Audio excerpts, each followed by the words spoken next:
Salam Salam mangrove. Oke, thank you banyak. Terima kasih banyak teman-teman udah datang di Rovcast Mangrove Podcast. Saya Bagus Rahmat dan di sini ada dua teman, Mas Agape dan Paspa. Kebetulan dua-duanya adalah presiden Kesemat. Mas Paspa angkatan berapa presidennya? Angkatan 19, Mas Bagus. 19. Agape. Mas Agape. Angkatan 22, Mas. Ya, angkatan 2. Yang saat ini masih menjabat. Jadi ngeri. Jadi hari ini kita akan ngobrolin dinamika mendampingi warga binaan. Jadi kalau Kesemat Undip kan punya warga binaan di Semarang Mangrove Center ya, Jawa Tengah. Terus Paspa mewakili Kamat ada warga binaan di Patikang, Pandeglang, Banten. Jauh sekali kayak. Mungkin sedikit cerita dulu Mas Agape, dimulai dari Semarang. Cerita gimana itu pembentukan awalnya atau kenapa milih situ, boleh diceritakan. Ya, SMC Jateng ya, Mas. Jadi kurang lebihnya sudah dari tahun 2012. Jadi kami sudah berkegiatan, Kesemat sudah berkegiatan di SMC sejak tahun 2012. Jadi itu awalnya dari program kerjasama dengan PT Indonesia Power.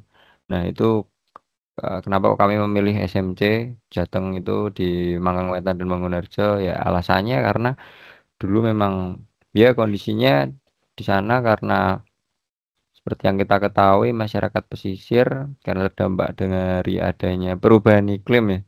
Jadi kan secara nggak langsung berpengaruh dengan pendapatan yang didapat seperti itu. Nelayan-nelayan hasil tangkapannya berkurang, petani tambak pun juga hasil panennya berkurang juga. Nah, maka dari itu kami sebagai ya orang-orang yang berkecimpung di dunia mangrove bagaimana caranya dari keresahan itu kita coba menemukan solusi yang bisa membantu masyarakat pesisir seperti itu. Nah, akhirnya timbullah ide-ide. Ternyata dari warga binaan yang sudah kami bentuk ini dulunya bisa nih ngolah mangrove jadi olahan makanan. Nah, itu ada keripik, terus ada steak, ada kerupuk, kemudian ada cendol juga, dan kemudian berkembang ada batik juga. Nah, dari situ akhirnya karena ada ide-ide itu bersama dengan PT Indonesia Power kami coba mengembangkan itu dari tahun 2012. Akhirnya berkembang awalnya dari proses awal, kemudian sampai ke mengurus perizinan layak nggak dikonsumsi, layak nggak dipakai, kemudian akhirnya sampai ke packaging ya, dan selanjutnya ke pemasaran. Nah, tidak hanya itu, kami juga selanjutnya di tahun 2019 kami juga melanjutkan program lagi, Mas Bagus. Jadi ada program lagi terkait pengolahan kopi mangrove. Jadi ternyata ditemukan lagi ada masyarakat yang bisa mengolah mangrove ini jadi kopi. Dan ternyata ada juga ya ada juga ya? kopi mangrove. Nah, malah ini yang unik juga, ini katanya bisa jadi jamu, Mas. Kopinya ini bisa jadi jamu untuk stamina. Menarik sekali Mas. Biar kuat kayaknya. Mungkin sebelum detail lagi terkait kopi mangrove tadi ya, beralih bentar ke Mas Paspa. Jadi bisa ada pembandingan di daerah Jawa, ini Mas Paspa di bagian Banten ya, bagian baratnya Pulau Jawa. Mas Paspa, gimana kondisi mungkin di sana, cerita-cerita di Pandeglang untuk awal mula pembentukan, atau bisa cerita secara umum lah terkait kelompok yang ada di Pandeglang, Lembur Patikan ya.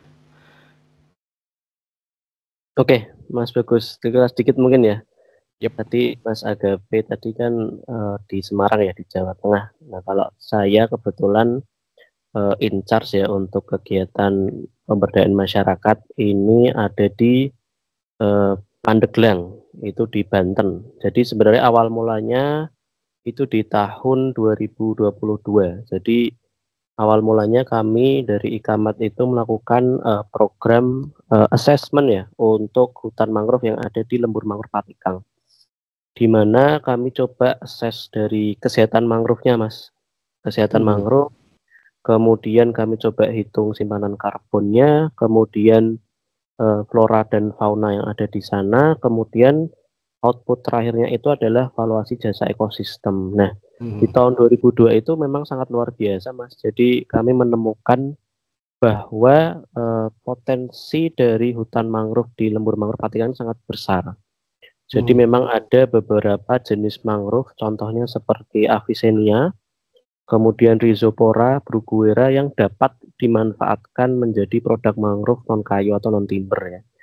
Jadi pada tahun 2023 kami coba kolaborasi dengan PT Indonesia, mohon maaf, PT Chandra Asri Petrochemical Tbk. Kami coba kembangkan produk-produk non timber ini. Salah satunya adalah pengembangan batik mangrove dari natural resource, dari pewarna alaminya gitu sih Mas. Nah kebetulan karena di Semarang itu udah lebih maju Mas. Nah kerjasama juga nih dengan Mas Agape ya, dengan warga binaan Kesemat itu Serikandi Pantura Pemuda untuk menjadi trainer kami Mas di Banten seperti itu. Oh iya, siap. Oke, cerita singkat dari Pandeglang. Mungkin saya tertarik juga sebenarnya tantangan-tantangan apa aja yang dihadapin ketika mungkin pasti kalau warga binaan atau warga pesisir itu pendekatannya berbeda dengan masyarakat-masyarakat di bagian kota atau urban yang lain di desa, yang daerah gunung. Nah, ini bisa Mas Paspa dan Mas Agape bisa cerita gimana tantangan-tantangan untuk pengembangan juga bisa pengembangan produknya atau biar masyarakatnya kompak itu seperti apa? Mas Agape duluan boleh? Iya, baik Mas Bagus. Tantangannya sendiri Mas Bagus ya, untuk warga binaan sendiri, kelompok masyarakat ya, itu pasti lebih ke terkait existing kelompoknya sih. Jadi buat mempertahankan kelompok itu supaya terus misalnya jumlahnya awalnya 20 terus sampai sekarang itu juga cukup sulit dilakukan karena ya terkadang kan pemikirannya seperti ini.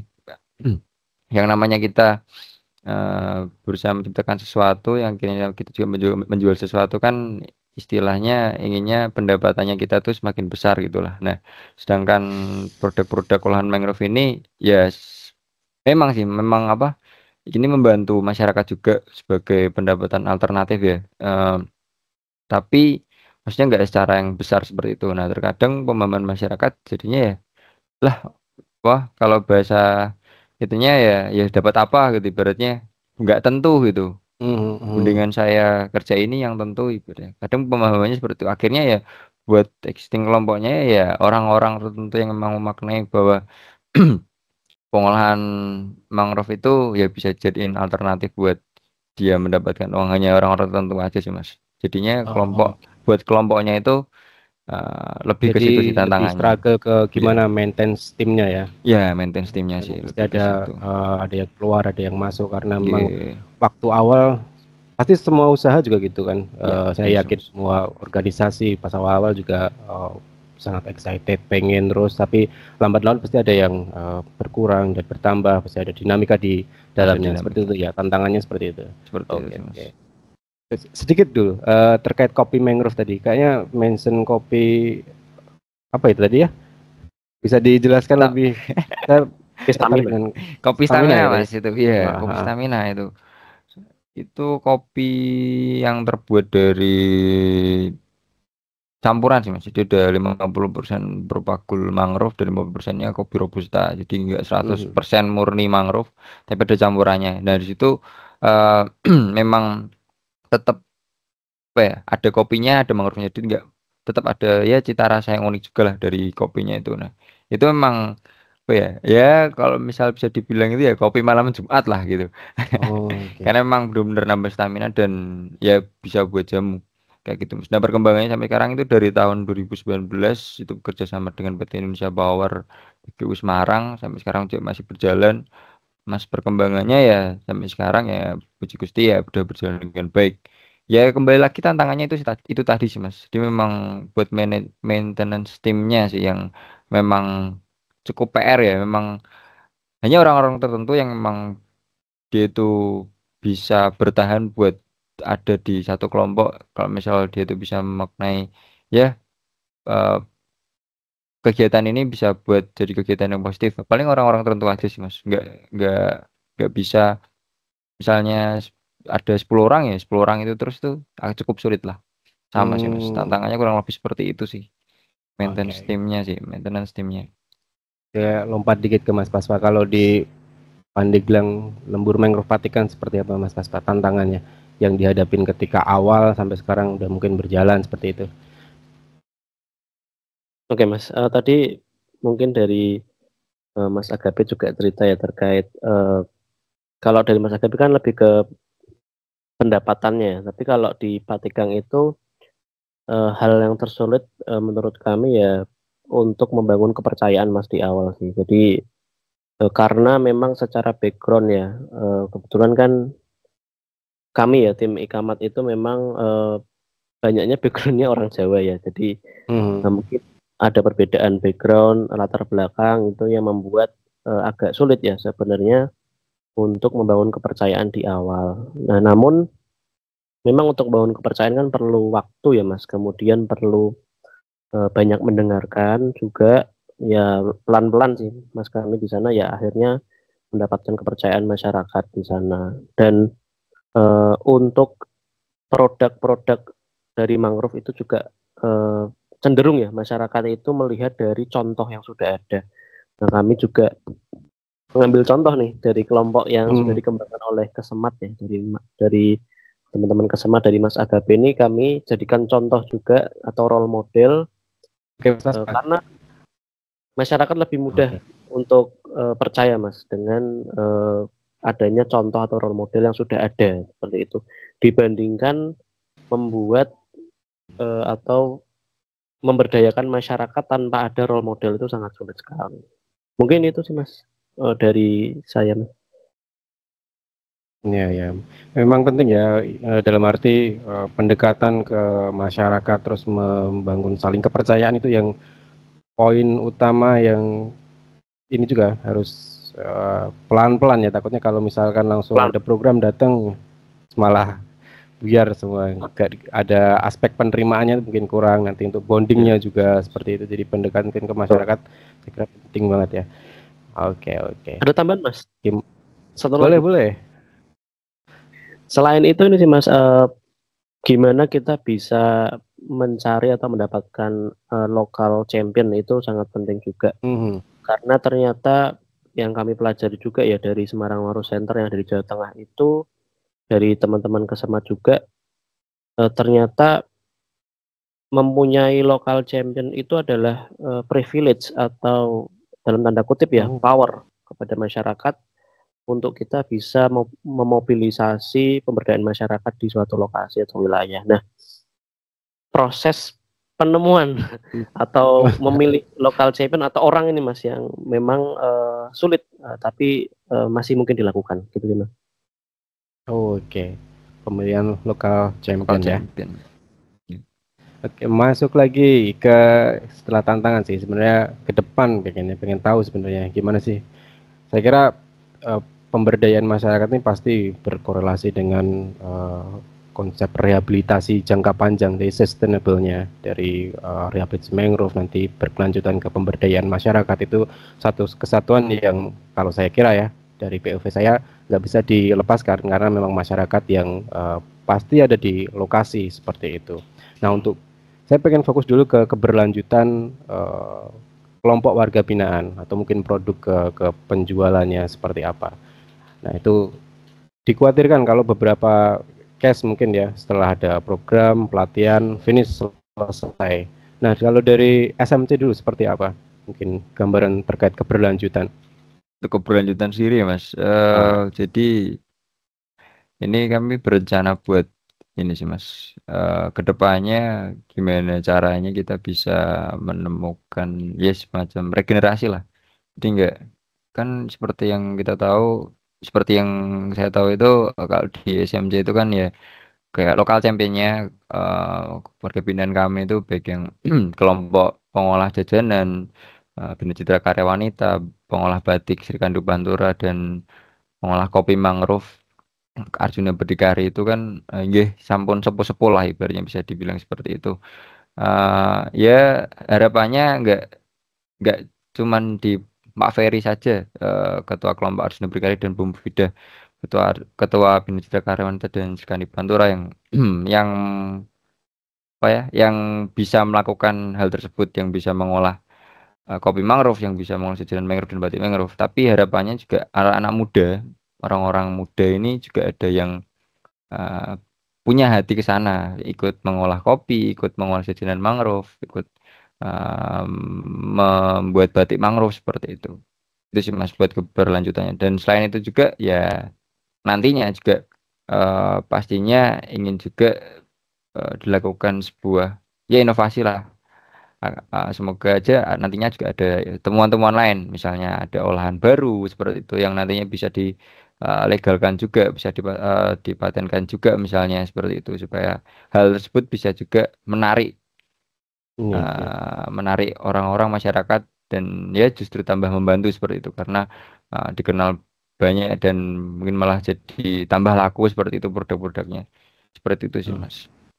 Ya sangat ini ya, dinamikanya itu sangat ini ya, banyak lah saya kira di binaan dari regenerasi tadi, terus kelompoknya yang ada yang berkurang, terus nanti gimana dari Mas Paspa juga menyampaikan saling bondingnya kuat, kepercayaan satu sama lain itu juga kuat, itu nantinya bisa berdampak pada sustainable ya. Kalau dari Mas Paspa sendiri ada ini tambahan kah terkait keberlanjutan yang ada di lembur mangrove Patikang? Oke Mas. Oke, tadi saya sepakat juga yang disampaikan Mas Agapes itu. Mungkin saya menebalkan atau menambahkan sedikit. Jadi kalau di kegiatan pemberdayaan juga Mas, selain kami melakukan training, jadi pengolahan itu seperti apa, tidak lupa juga kami melakukan training terkait manajemen organisasi dan manajemen konflik. Dalam hal ini, hal tersebut bertujuan untuk sustainability dari organisasi tersebut atau kelompok tersebut di kemudian hari, bagaimana mereka bisa menghadapi masalah, kemudian memanage masalah tersebut dengan mandiri. Itu yang pertama. Kemudian yang kedua, kalau melihat dalam konteks lingkungan ya, tadi kan Mas Agape dalam konteks keberlanjutan kelompok ya, regenerasi anak muda. Kalau mungkin saya melihat dari konteks lingkungan, dengan adanya kelompok pengolah itu dan lokal champion yang baru, itu mereka bisa menjadi advokat ya untuk lingkungan, dalam hal ini khususnya mangrove itu bisa lebih luas lagi. Jadi mereka bisa jadi agen perubahan juga di wilayah tersebut karena dapat menyampaikan pesan bahwa ya mangrove itu bermanfaat dan bisa dimanfaatkan gitu. Jadi masyarakat di sana juga harus concern untuk menjaga mangrove itu tetap ada dan sehat seperti itu Mas. Jadi bisa jadi advokat juga masyarakat yang ada di sana sebagai keberlanjutan kegiatan di sana. Oke, thank you Mas. Jadi kalau dari Mas Paspa ada segi pemandangan dari keseluruhan ya, kalau ada lokal champion terus ada keberlanjutan warga binaan, itu akan salah satunya akan memproteksi juga area mangrove yang ada di sana seperti itu. Oke, karena teman-teman waktunya cukup singkat untuk konsep Roughcast ini, saya sedikit menyimpulkan ya mungkin ya, menyimpulkan secara umum mungkin ya. Jadi memang sangat dinamis di kelompok warga binaan atau di pesisir, ada perlu pendekatan ke masyarakat gimana untuk bondingnya. Yang kedua sustainable-nya seperti apa, itu perlu di rangkai biar berjalan terus, tidak stagnan selesai terus proyek atau program itu selesai. Mungkin itu udah aja teman-teman Roughcast buat hari ini. Terima kasih semuanya. Thank you, thank you. Terima kasih. Terima kasih Mas Bagus. Semangat mangrove. Semangat mangrove.